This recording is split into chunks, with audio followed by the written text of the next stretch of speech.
Hello, and thank you for joining us today on Matters of Substance. This is Carly, and I have Kaitlyn here with me today. Hello, Kaitlyn. Hello.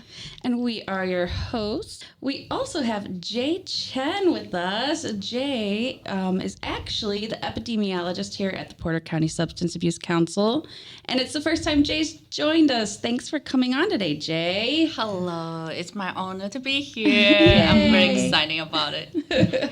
We're so glad to have you.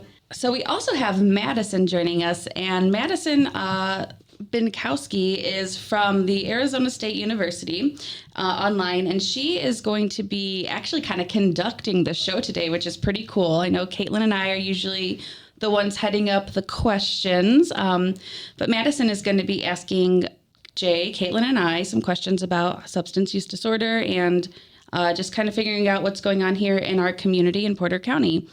And so Madison is with the Healthy Lifestyles coaching program there with Arizona State. And so I think we can just kind of dive on in. How's that sound, guys? Yeah, that sounds great. Thank you guys for having me. So to start off, let's have you guys tell me a bit about yourselves. Like how long have you been working in the field? What types of services you provide, all of that kind of stuff. Perfect. I'll go ahead and get started.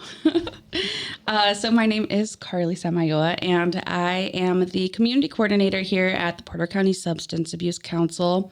In that role, part of what I do is I work with different community agencies, a lot of our partners, so like different treatment agencies, law enforcement, civic people who just want to like volunteer. So really just anybody who's interested in giving time to this agency that I work here for to help prevent substance use disorder in our community. So I work with the people in the community to help provide different prevention strategies. And I have been here for going on 3 years. And previously to that, I worked for 5 years at a recovery home that was also a domestic violence shelter. Cool. Yeah, I enjoyed it. My name is Kaitlyn, and I am the project director for the Partnerships for Success grant and the training coordinator for the Mental Health Awareness Training Grant. I went to school at Ivy Tech and received my associates in human services. And during that time, I had an internship, and I was an intern here. So I really started to learn a lot about what the Porter County Substance Abuse Council does as an intern. And then in 2018, I was offered a job. So I've been here for almost 3 years as well. And so it's been something that has always been a part of my life. I'm a person in recovery, so this is something that I'm particularly drawn to. I have my bachelor's in social work from IUN, and I'm a master's student in the social work program as well. So this is something that is just part of my everyday life. It's just part of who I am now. So yeah, I'd say I, have about a handful of years in this type of field. So yeah, that's kind of my background. It's my turn. So I am Jie Chen, the epidemiologist here. What I do is I investigate or kind of like a root cause for substance use. What I do is I collect state level data and collect the national data, try to compare with our county level data. So what we do is we analyze the data to find some like the prevalence rate and the incidence rate will happen in the county level. So we're going to use the result and try to disseminate the information to the community to let them know what's going on in the community and what kind of like a further action we can take to target the substance use in the community. Well, that sounds really great. You guys sound like you do great work, so I'm excited. Oh, thank you. Let's see. What are some of the primary reasons that lead individuals into engaging in drug use behaviors and develop addiction?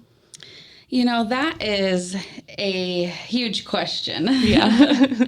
I wish there was one answer, but there truly isn't. I think when we talk about it, there are so many elements of different things that go into what can lead to substance use disorder specifically.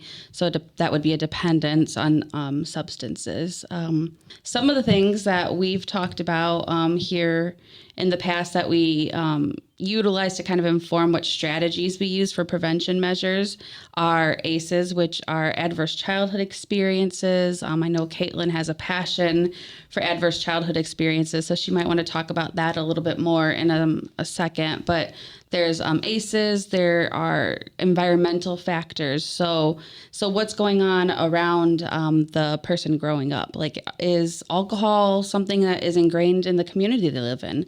Are there a lot of festivals where alcohol is the center of the festivals?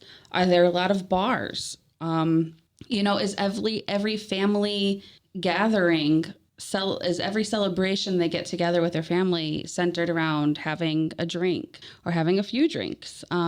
So there's a lot of different factors that really kind of contribute to why somebody might lead down that path of starting of even like trying like a substance and then leading into substance use disorder, which would be the Yeah. So in addition to that environmental,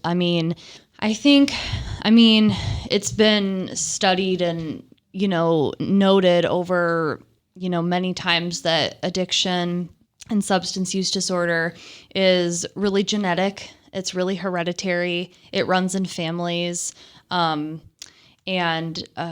So that alone can just make somebody more susceptible, just like someone with mental health disorders or mental illness.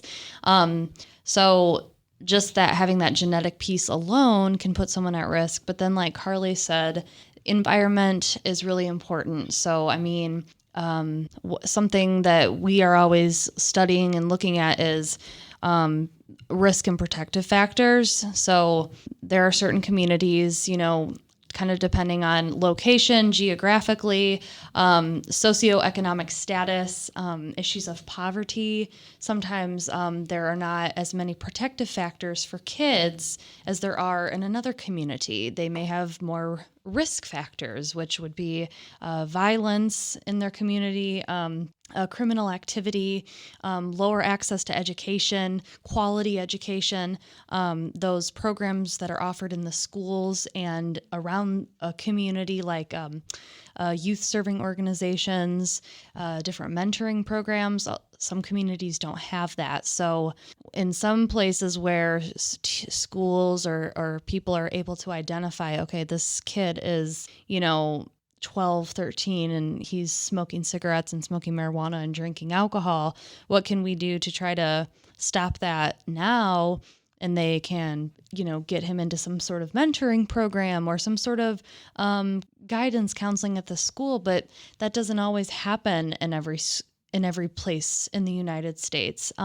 So that's definitely something that people need to be more cognizant of. But something that we've been talking about a lot is adverse childhood experiences, because that occurs from ages 0 to 17. So if you grow up in a household and you're 5, 6, 7, 8, 9 years old, and one or both of your parents have mental illness, or one or both of your parents are incarcerated, or if there's domestic violence taking place, or if you as a child have been abused, neglected, or neglected, either physically, sexually, all of those things are ACE scores. So there's 10, and if the higher the more ACEs you have, the higher the risk for you to develop substance use disorder, heart disease, cancer, lung disease like COPD, increasing the risk of intravenous drug use, STDs. So all of that has been studied by the CDC, and it's been a pretty big topic since about 2000. So it's not super old, but it's not super new. But it's something that I think is really, really important. I don't think people realize that, Like we could all have several ACEs, just each of us, based on what we went through during our childhood. And that can most certainly increase your risk for developing all kinds of things. And then there are things that other different types of issues that kids experience that increase their risk for developing substance use dependence. Things like having ADHD, being diagnosed with bipolar disorder. It has a lot to do with just kind of the brain and the different executive functions in the brain and the development of the brain. So having untreated mental illness is another huge factor. And then finally, something that I think it also gets forgotten too is when someone, has an injury. So they sprain their ankle or they hurt themselves in a sport and they're prescribed an opioid.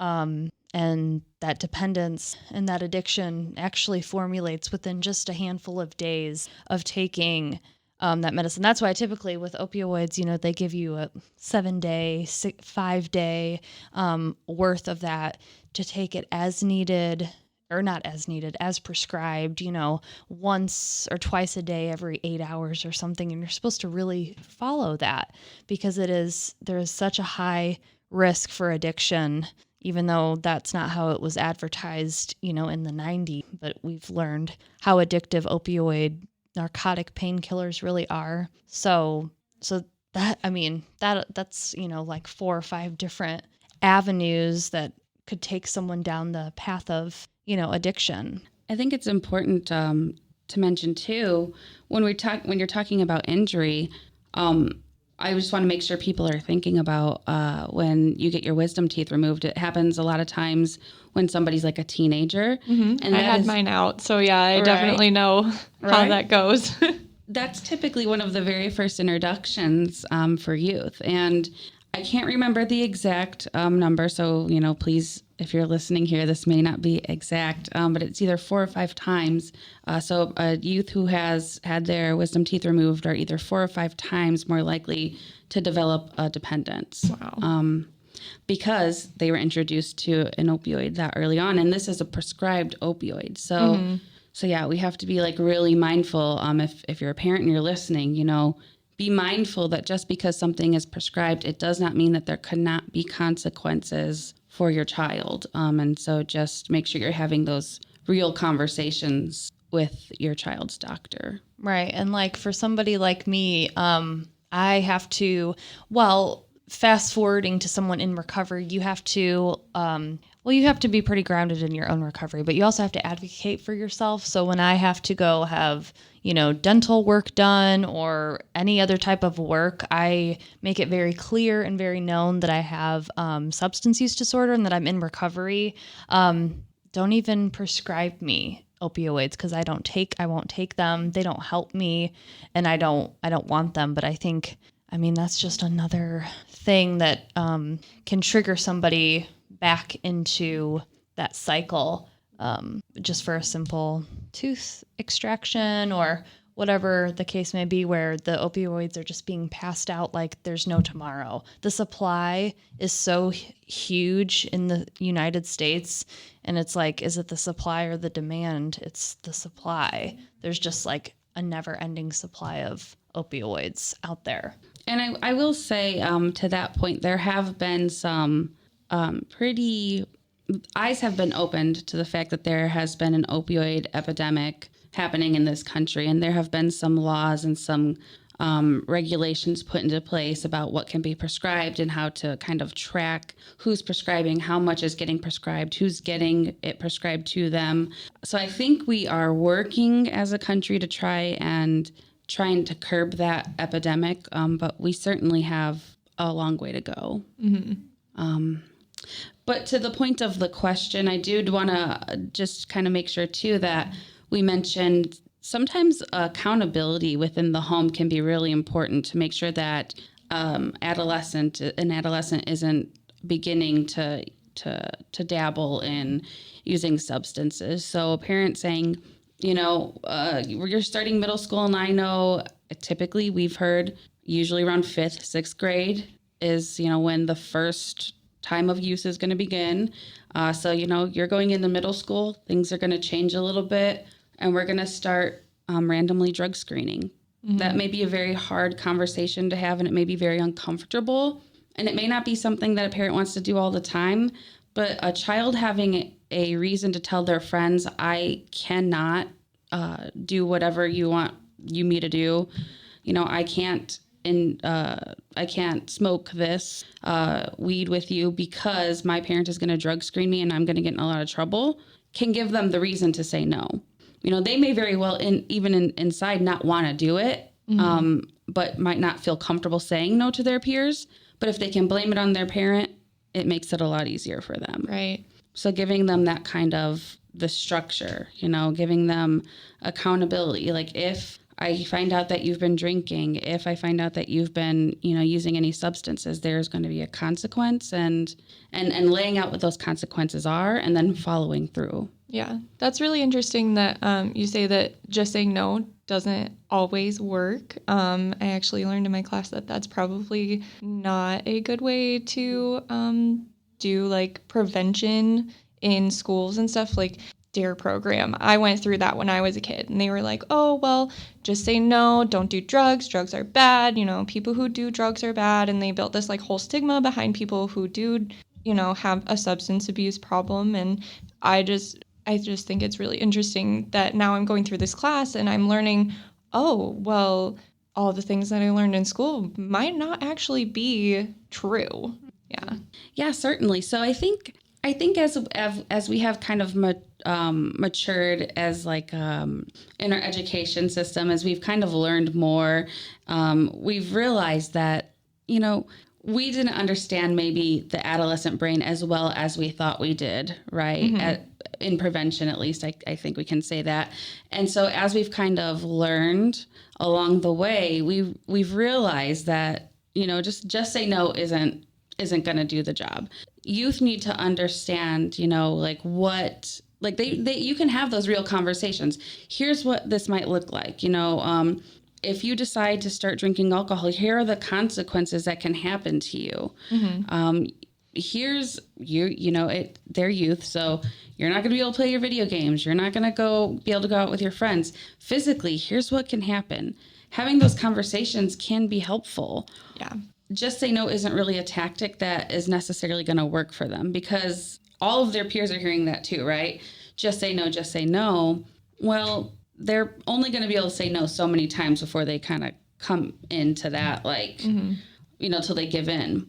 In the adolescent age, at that time in their lives, peers play a very, very important role in their life, almost more so than any other relationship. And so they need that acceptance from their peers. It's just the way that their brains work. It's not that they don't love their family or they don't value their family. It's just the way the adolescent brain works.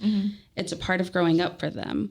And so they want to appease their peers. They want to fit in. They need that to feel like their own person. Truly, that's what they need. And so we need to give them the tools to say no for valid reasons and to truly have that within themselves, have reasons for themselves and not just because, well, somebody told me to say no. Right. Right. And some kids, when someone tells them to just say no, I always was like, why? Why do I have to say no? What's, why? Why do, I don't want to say no type of thing. But so in some, I think everyone is so different though. And I think that's where society and, even healthcare professionals and the education system didn't really understand is that it's not a one size fits all type of thing. Not every kid or young person or young adult is the same. Not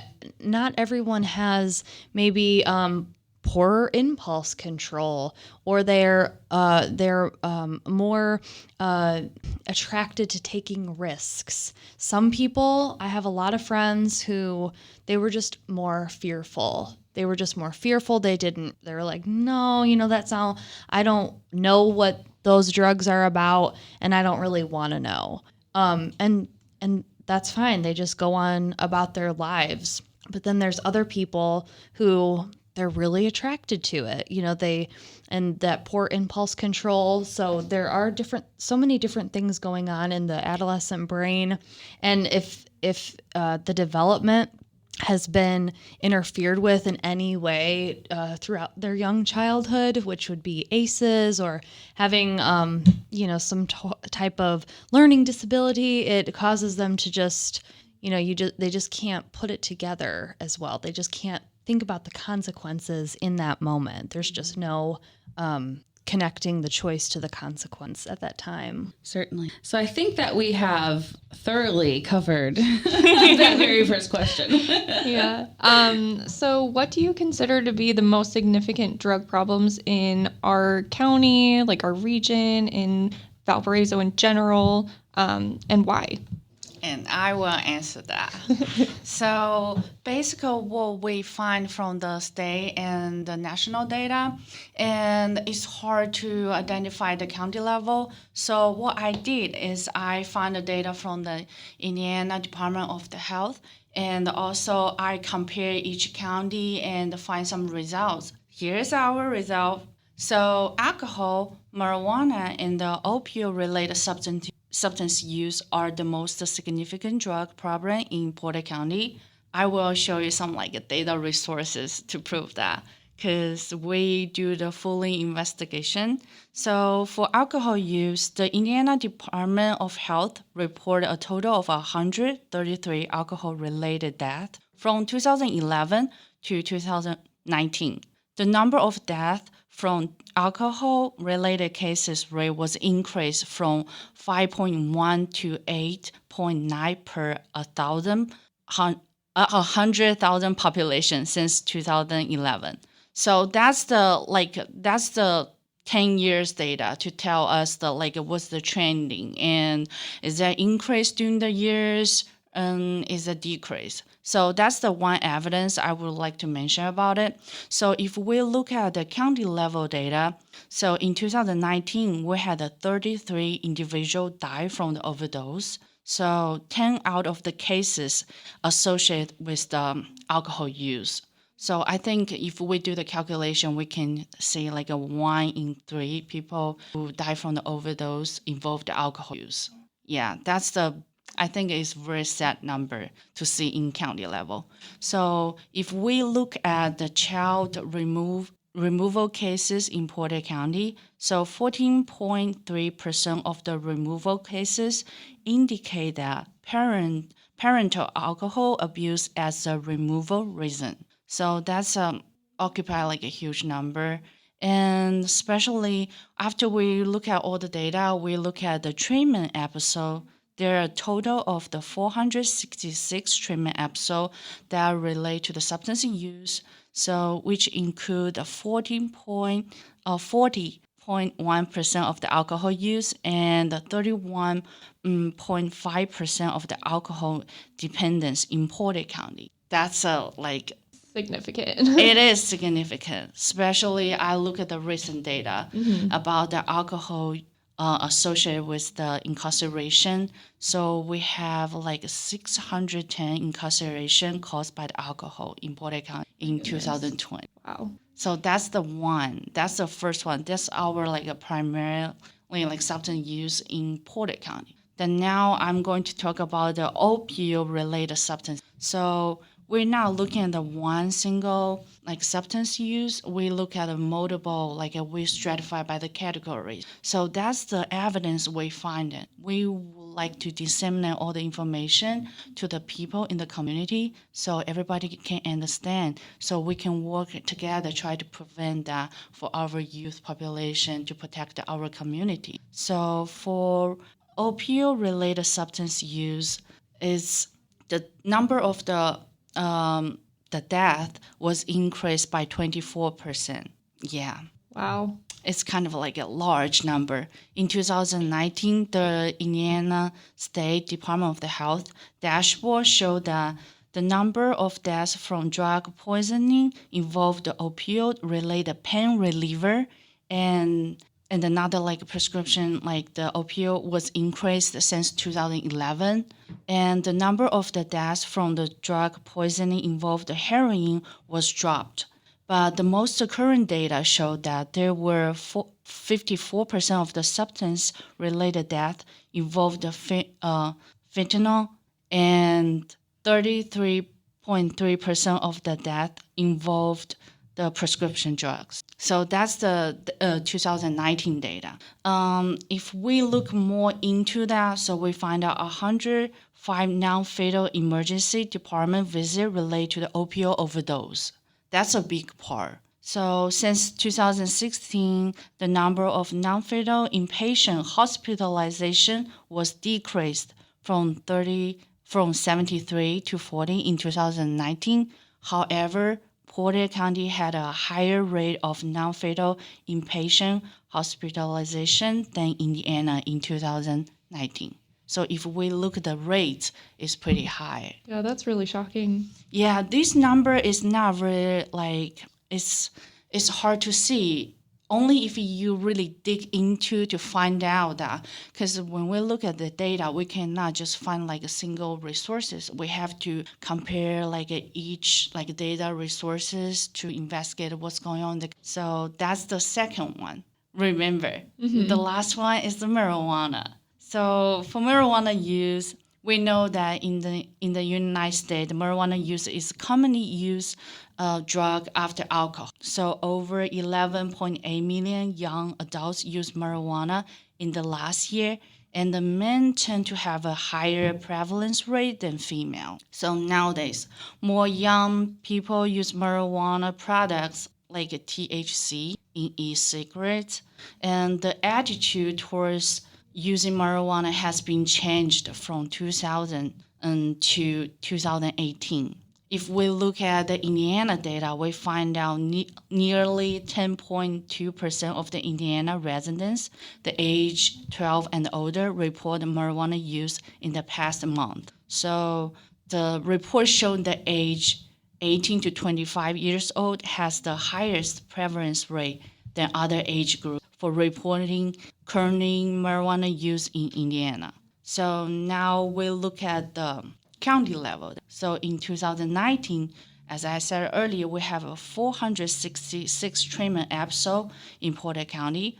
35% of the treatment episodes were marijuana use, and the 15% of the treatment episodes were marijuana independence in Porter County. So this number probably like a little bit surprising for the audience.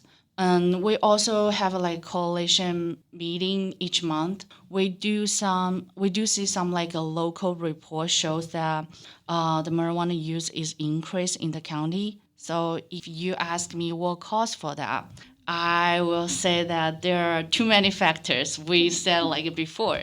So the big part I think is the geographic location, because we are at the north side of the Indiana. We're nearby two states, which is Michigan and Illinois. They had legalized marijuana use. So they're all kind of like a risk factors, environmental factors combined together. A big thing we have to mention and emphasize to everybody. Yeah, I was just going to ask if you thought that us being so close to Michigan and Illinois was a big factor in the increased marijuana use, because I have definitely seen that in my own personal life, people that I am friends with, whatever, but I've seen them like bring that from Michigan just because it's so readily available up in Michigan. And, you know, I don't partake, but it's just something that I've noticed an increase in people going up to Michigan or Illinois just to go get marijuana. Yeah. You mentioned e-cigarettes. One of my class projects was to talk about advertising towards youth. Do you think that that's a big issue in our community or in general, that e-cigarette companies are marketing towards young adults and teenagers? Yeah, we do see that. One of the things I can see I don't have any data to show that because for e-cigarette we have a really lack of the data source right now.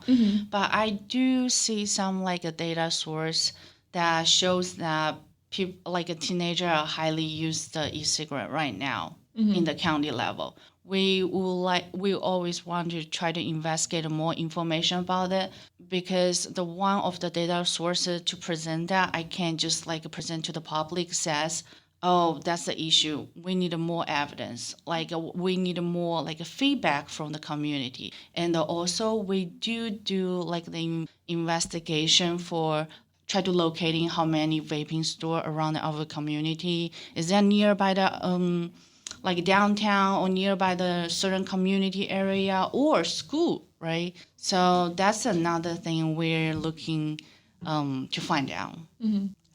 With your like data gathering, you said you were trying to get feedback from the community. Have you had any issues? Like, do you do phone calls where you try to call people and get feedback, or is it like an email response, or do they fill out an anonymous questionnaire online? So currently we're trying to build like the system. First of all, what we did, we talked to our coalition member. We gather all the information from them. We try to ask what they think about the information that we sending out. And is there any particular substance used in the community? So that's the feedback that we gathering from the coalition member first. Okay. And the further action will be taken. We are going to promote some like the prevention activity. We're going to implement the QR code, and the people can use their like a phone to scan the QR code to answer of like a survey and sending the feedback. These feedback are very important to us. If any of the parents or student you guys see on the community, we're doing this. Please fill out the survey because we want to help the community. I'd just like to say to the point of to advertisers, we do have one program that we implement in the middle schools. It's called Real Media, and it teaches youth to kind of keep an eye out for advertising because there is a law where I'm sure if you've listened at all to like the industry, like the tobacco industry, when tobacco, like back a long time ago, tobacco used to use like cartoons and things like that to advertise their products. Well, that became illegal because it obviously was appealing to children.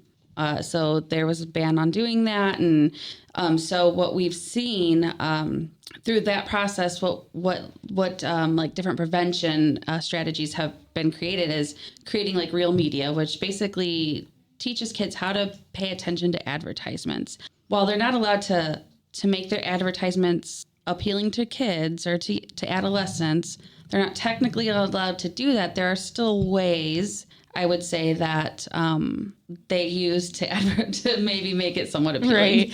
A great example is, I don't know, this is a little bit dated perhaps, but the Budweiser talking frog. Okay. If anybody remembers that, right? So like talking animals. Yeah. Kids are going to like that, right? So like those kinds of like different things may appeal to children. It may not be necessarily the whole reason that it's happening. It might not be the intention behind the advertisement, but it doesn't mean it's not going to catch the attention of the adolescent.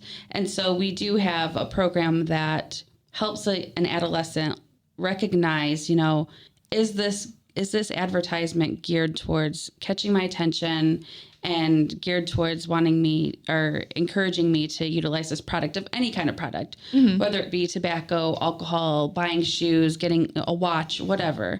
And a lot of times one of the things that they talk about within this program is that it's a lot oftentimes geared towards like they'll put groups of like younger people, like early 20s, groups of early 20 people just having fun. Yeah.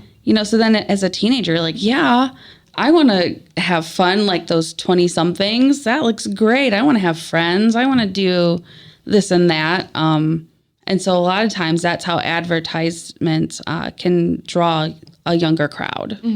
Yeah, in my class, we were actually talking about media literacy and how that's like a big thing in prevention that has been like a very positive thing. And so I would definitely say that, even though they can't advertise to younger adults, teens, children, they still try to make it sound fun and cool. The one thing that I've noticed recently with doing that project was the e-cigarette flavors. Like if you've ever noticed that they're fruity or they are nostalgic, especially for like adults who are trying to quit, like they want something that's enjoyable for them, but I guess they also don't see the harmful effects of making it flavorful and fun and, enjoyable, I guess, Yeah, and actually, interestingly, I was looking at, I certainly can't remember the website off the top of my head right now, but it's basically where you can look at Indiana's like the bills that are on the floor and being like decided on and all of that. And one of the ones that is being considered right now is making that so it's not allowed anymore, having like the flavored, different flavors of vaping juices, which I think is, oh shoot, I thought that had been discussed at some point or was a rule for something. I know that there was something where they couldn't, I thought maybe, am I remembering this correctly, Kaitlyn? Do you know what I'm talking about? The flavors for the vaping. The flavors, I thought, did they roll that out already? Like you couldn't? There was a ban being discussed, we talked about that in a tobacco coalition meeting. I think they were banning flavors in the vape shops, the flavored nicotine, and then they were also doing something with the menthol. But I'm trying to recall exactly what it was, because I think they changed something within the vape shops because they still have that. So I think maybe this is a topic that has been kind of circling for a while because clearly it's something we need to be addressing. Right.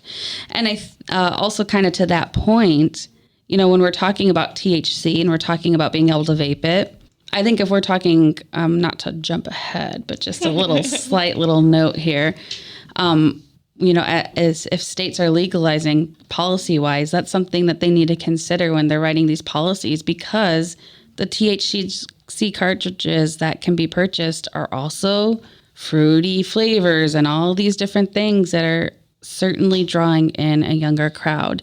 And if you have done your research, you know that the adolescent brain isn't fully developed until 26.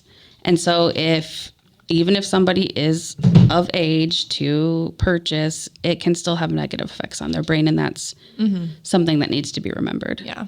Let's see. What are the most important factors that can help people recover from addiction? So I don't know that there's like a specific answer that I'm going to tell. My answer is going to be based on just what my belief is here. Okay. So just to be clear, this isn't going to be like a researched answer. This is just something that I believe based on like having experienced working in a recovery home, having experienced working here. I recently went through a certification for addiction intervention through Indiana University for a master's level program. So just based on all the stuff I learned there, I feel that some of the factors that are most important are, one, having access to treatment, but treatment that works for the person because each person is different. Like Kaitlyn mentioned earlier, it's not one size fits all for prevention, and it certainly isn't for treatment as well. Everybody's different. So someone might do better with group therapy or versus one-on-one therapy, or maybe therapy like that just isn't their fit and they need to go through equine therapy. Who am I to say what works for them? I don't know. But I think that some form of therapeutic service or treatment is really important. Secondly, I think support from family or friends, making sure that they have some support system is really important as well, because eventually you are going to step away from that treatment facility or even pull away, just like maybe you're not going to your therapist as often or whatever that looks like. And you're going to need the people that are in your life on a daily basis to support you in your recovery. And then I also think like kind of personal reflection is really important too, like understanding how you got to where you are so that you can make sure that those same behaviors or patterns aren't being repeated, and reflecting on whether or not you might need some really like deep therapy. Because if it was from like something like ACEs, these adverse childhood experiences, you're going to need, that's going to be something that's going to take time to heal from. There's going to need to be healing from that. It's not something that was like, I was experimenting. I'm doing air quotes. I know you can't see that, listeners, but I was experimenting and then I became dependent. Yeah. Adverse childhood experiences are something that are very traumatic. So I think it's really important just to do that self-reflection and determine like what happened, and then find out what's necessary from there to move forward and have that long-term recovery. Yeah. Yeah. And I mean, along with everything that Carly said, I think that there's so much that goes into recovery, but as the question asks the most important factors, I think one of the most important factors I feel is going through a medical detox, going through medical detox and making sure that you are being like monitored no matter what it is, because whether it's alcohol or opioids or cocaine or whatever it is, having appropriate detox, I think really kind of sets like the stage for you, but also, I think it's important if people can quickly understand, like if they're detoxing and their mind is clearing a little bit during that time, you're sort of able to say, okay, like you're not able to make like, you're not fully healed, but you can make a decision of, okay, am I going to leave detox and go on to another 30-day treatment? And then if you decide that's what you're going to do, I mean, you're just getting even more help. A lot of people just detox and then they just go home, and then they're right back in that same place. They're right around the same people. They don't really know if they don't really know. They just know that they wanted to stop feeling so terrible. So, we go through detox, but then you are back around the same people, places, and things, and, you're kind of back into those old habits. But if you can go into a longer term treatment and then really find yourself in either a program or an outpatient program, or if it's meetings. So AA meetings, NA meetings, smart recovery, peer recovery coaching, something. It doesn't have to be AA, it doesn't have to be NA, because I think that a lot of people hear that they have to go to AA or NA, and it's just not the truth. You can. And sometimes it's good for a while, and sometimes you leave. And then you find a different path to recovery. As long as you're staying in recovery, and as long as you're not,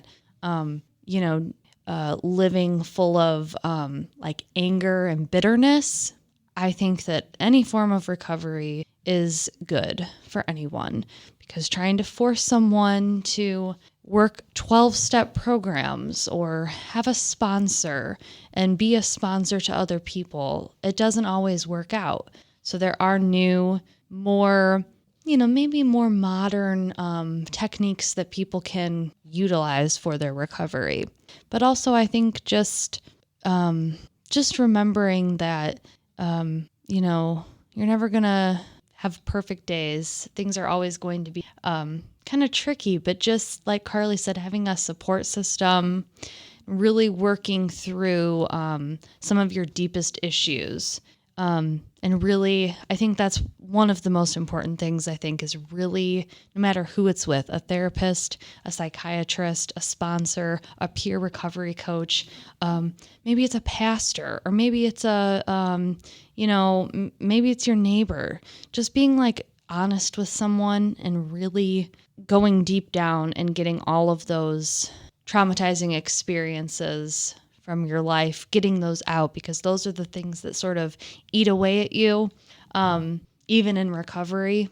And sometimes it's like, whoa, I really need to journal about this, or I really need to, say a prayer or do a meditation or something. Otherwise, you're kind of what people are called like a dry drunk or something, where you're physically sober, but you're still a kind of a miserable person to be around because you haven't dealt with your stuff. So you're just like, what are you really contributing? Because I find that in recovery, a lot of people come to this full circle experience of giving back. So at some point, the goal is to hopefully give back for sort of the trouble that you may have caused in your active addiction, which is a disease of the body, mind, and spirit. So, but yeah, I mean, doesn't have to be one size fits all. I think that's the most important thing too. And I'm sorry, I want to add one more thing, because as Kaitlyn was talking, it kind of reminded me of something that we had talked about on a previous episode. But when talking about support of like your family, it is okay as a family member to go and get help. Family members, they go through a lot of experiences when there is a loved one who is struggling with substance use disorder. There may be some very big breaks of trust. There may be some substance use in their history. So reaching out to the professionals is really a good idea for the family that's going to support the person in recovery as well, because it's not helpful for someone in recovery to be coming to their support system and their support system still treating them as if they are not in recovery. And it's not to say that family member doesn't have their own experiences and isn't reacting because of things that have happened. Certainly they have their own things that are going on, but they need to kind of have support and work through those situations as well, so that they can be the best support system to the person in recovery. And there are programs and opportunities out there for that. I believe it's Al-Anon, which is for family members of people who have been struggling with substance use disorder, whether in recovery or not. And then, other mental health treatment providers, they help people that are family members supporting people in recovery. And so yeah, it's just really important for the supportive people to also realize that there's help out there for them, and to make sure that they're as healthy as they can be, so that their family member can be as healthy as they can be. It's just kind of like a chain. So that kind of leads me to my next question. What policies, services, and prevention or intervention programs are needed to help reduce drug use problems in like our region? Wow. So this is another really big one. Right. I would say, like, if we're talking about like prevention is so hard. I say that because prevention can start from literally like infancy, right? Helping, I personally think having a very strong, healthy family dynamic can be one of the best prevention measures. So making sure families, people who are having children, understand how to be good, supportive parents, how to handle when there might be a struggle, because certainly having children isn't easy. There's going to be times when there's challenges, whether it's substance use or something completely different. There's going to be challenges, there's going to be struggle with that. A lot of joy, but a lot of difficulty. So teaching people how to connect with their children and have those healthy bonds, I think, is a really important prevention measure, personally.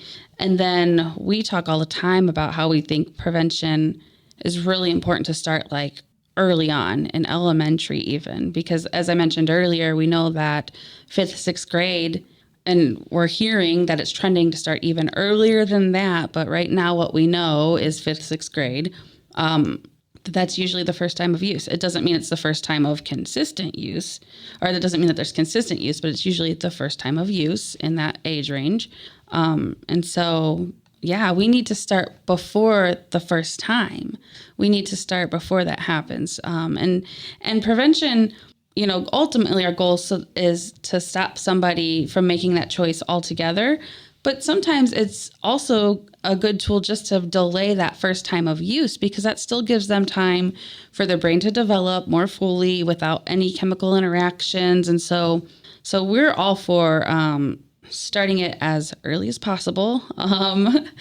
And there are so many prevention strategies. I don't even know how to mention them all. But obviously it has to be age appropriate. Certainly you're not going to go in with a prevention program that's like geared towards teenagers and teach kids about it.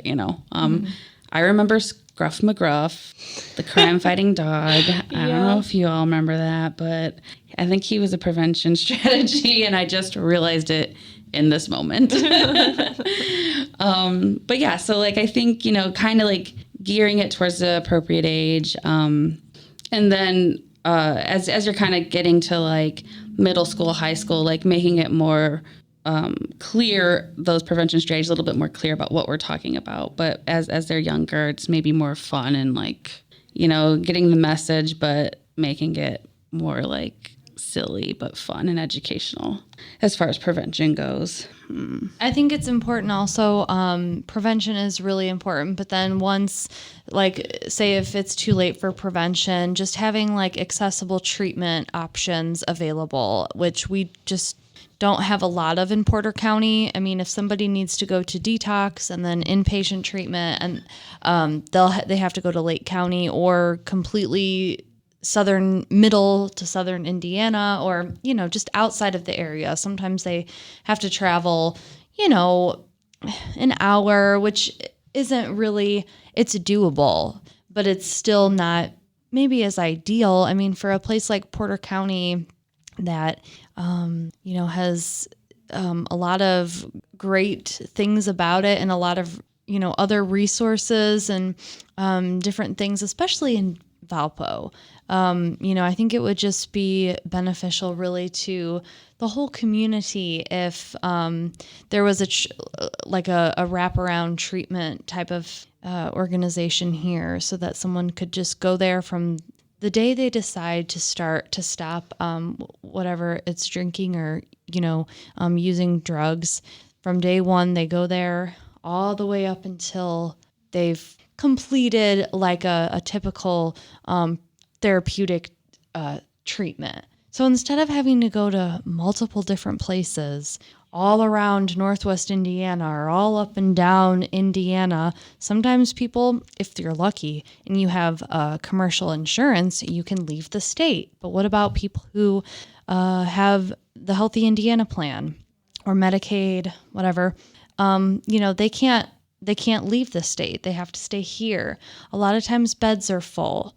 A lot of times there are places that do not know how to safely detox someone who is using methamphetamine. So there are so many issues, but I think like for somebody like me who's in the field of social work where, and there's like a cohort of us, people becoming interested in the policies and the policy, how we can impact the policy making and what goes into these policies, I think is important for us to always stay abreast and always try to stay involved, so that we know, okay, well, we need to lobby more, or we need to call our representatives to get them to pass a bill, or, I think it's something that, I think about it every day. What can we do right now? Who can I talk to? Who can help me with the idea that there needs to be a treatment center in Valpo? But yeah, I think it's just a lot. But like you talking with us, this is extremely important because, I did not know that your background and what you're currently studying wasn't in, substance use and addiction. Mm-hmm. I thought, it's probably someone who already has a bunch of information. Maybe she's taken a bunch of classes, but for someone who's has a history and previous experience in hospitality and parks and recreation, and now in healthy lifestyle coaching, I think that's what's the most important thing we can do is getting other people besides ourselves to learn what's going on. Mm-hmm. Yeah, and I can tell you that I've lived like in Porter County and in Lake County for the last like I want to say 19 years of my life, and like through middle school, high school, yeah, you don't really talk about drugs, you don't talk about alcohol, you don't talk about addiction at all, and then you become an adult and you kind of branch out and want to get more information about things. And right now, honestly, I don't know that I would have reached out to talk about any of this had I not had to take this class. And I think it's very important that we as a community talk about this because it is such a huge issue and it does happen in our communities, whether you live in a $1 million house in a community that's gated or you live like in a impoverished neighborhood. It happens everywhere. And I think that it's really important that the public is educated about all of the things that are happening, especially with substance abuse in their own communities. Absolutely. And to that point, if anybody else wants to reach out to us, you can call us 219-462-0946. And we're happy to kind of share the knowledge that we have with anybody who wants to call in. And we appreciate you reaching out to us because this gives us a great forum to share what we know. Oftentimes on our podcast, we're asking people to share their expertise on specific, things. And this has really given us the ability to kind of share our expertise on this. So we appreciate that a lot. So my last question is, how can people get involved with Porter County Substance Abuse Council if they want to volunteer? Give us a call. You can check out our website at portercountysac.com. We have about 1 million places you can contact us on there. And certainly, if you're listening to this, check us out on Spotify. If you're not listening on Spotify, Matters of Substance is the name of the podcast.